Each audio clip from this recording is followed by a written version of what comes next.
And I want to say something to the church. We need to pray that God will give us, and I'm going to say something at the end of this message, something I'm going to share. We need to pray that God will give us the right answer for the future. Yes, we do. And we need to vote our conscience and what we think is best. And we need to try to vote for that that's going to be on the side of the church. But I'm going to tell you one of the problems with the church. That is that there are maybe some of us in this room tonight, I don't know. But all over this country, there are those that are more excited about what's going to spew and vomit itself up in Washington than what the Lord can do through the church. I'm going to tell you right now, if we think our hope is in a politician, we're blind fools. And let me tell you something right now.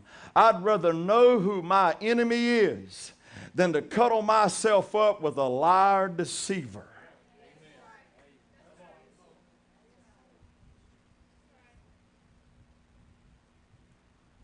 Yes, sir. Yes, sir. Just let that sink in. We need to open our eyes wide and get our eyes on God. Get our eyes on the Lord. I want to tell you something. This nation's not going to stand.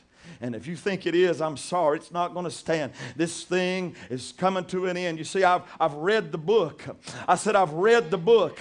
And presidents are not going to stand. And the Antichrist is not going to stand. But there's one coming who's got long, beautiful Galilean legs, who's from everlasting to everlasting. And he's going to reign eternal, King of kings and Lord of lords.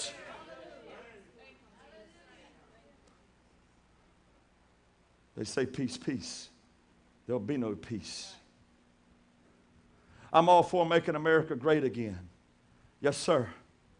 And don't misunderstand me. And I'm just going to say this tonight. I don't endorse anyone. The church ain't got no business endorsing lying politicians. Am I talking to anybody tonight? We've been sent here to endorse one and one only.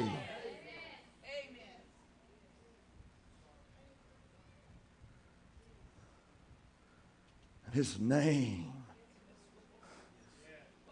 is not Trump or Clinton or any other name. For there's no other name given under heaven among men whereby we must be saved. But God has highly exalted him and given him a name above every name. And at that name, hallelujah, every knee shall bow and every tongue shall confess that Jesus is King.